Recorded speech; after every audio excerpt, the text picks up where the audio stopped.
January is breaking layoff records, and analysts say there is little doubt more and a significant amount of layoffs are on the way.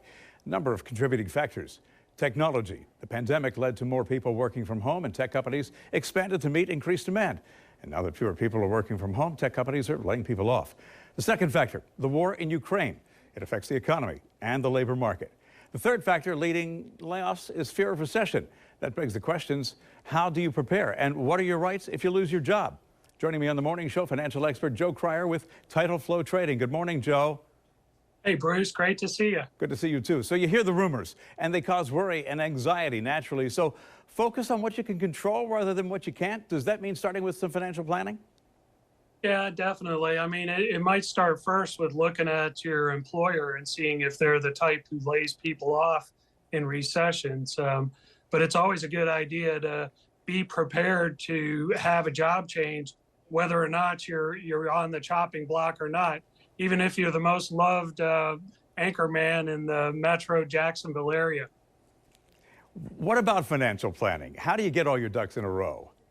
Yeah, it's really a good idea here. And even, regardless of the economic cycle, this time of year, it's a great idea to have an assessment of what your assets are, what your income is, and what your expenses are. Just a simple balance sheet and income statement, get a look at yourself, and then you can kind of see whether you can withstand a layoff or not, or whether you need to make some changes before something happens in that area.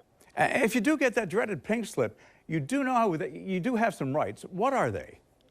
Absolutely. And employees at this point in history have more rights than they've ever had in their life.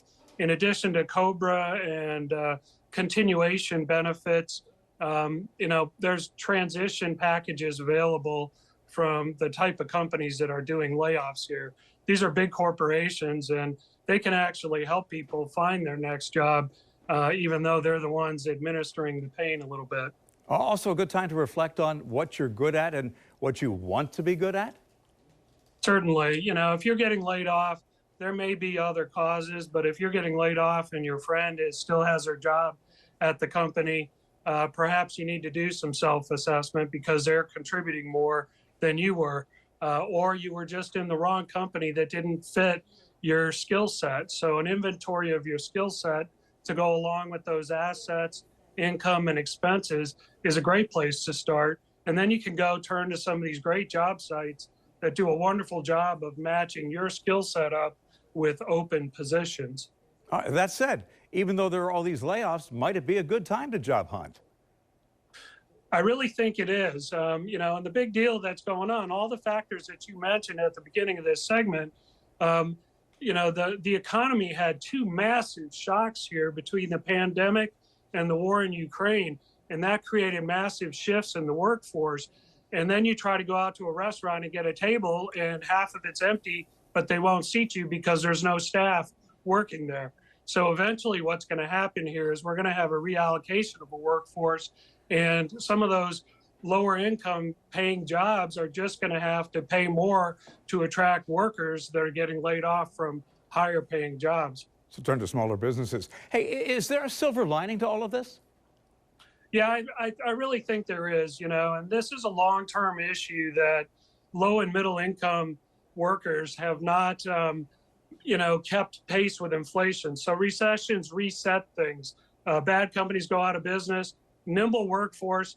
The millennials proved themselves in the pandemic that they can adapt to whatever is coming, in my opinion. And businesses need workers badly, and across the board, any business with less than 1,000 employees is starving for people right now, for the most part. So, there's a lot of good things, and look at this as a transition rather than as a big negative thing coming. A recession is much better than a runaway inflation situation. So there's plenty of good out there. And yes, I was ignoring your beloved anchorman and layoff comment. Thanks, Joe. Have a great day. Some good advice there. All right.